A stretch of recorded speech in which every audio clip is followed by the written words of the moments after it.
जय झूलेलाल। मुंहिंजो नालो दीप्ति तलेजा आहे। मां 6 दर्जे में पढ़ंदी आहियां। मां मुंबई शहर में रहंदी आहियां।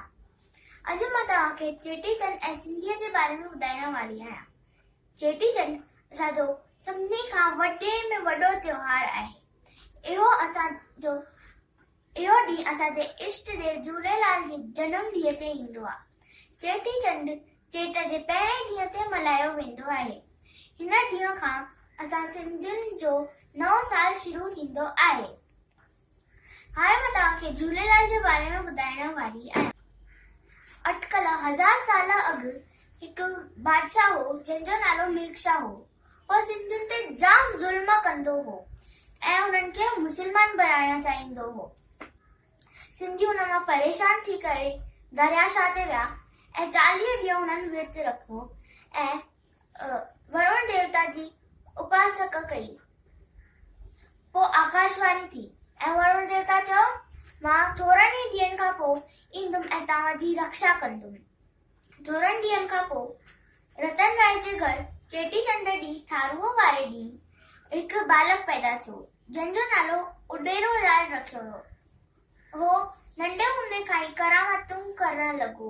जॾहिं हुनखे झूले में रखियो वियो, झूलो पाण ई हलंदो रहियो। हुनजा जाम ई नाला रखिया विया, झूलेलाल, लाल साईं, अमरलाल वग़ैरह। जॾहिं उहो वॾो थियो त हुन मिर्गशाह खे सबक सेखारियो ऐं खेसि पंहिंजी ग़लतियुनि जो एहसास करायो। झूलेलाल हिंदू ऐं मुस्लमान में एकता ऐं भाईचारे जो संदेश फैलायो।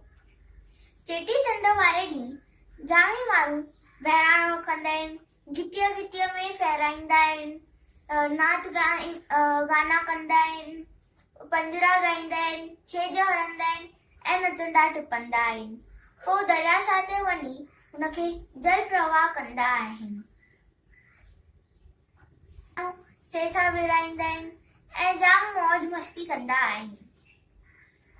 चेटीचंड खे सिंधियत ॾींहुं बि चइबो आहे, छाकाणि त हू असां में प्रेम ऐं एकता वधाए थो।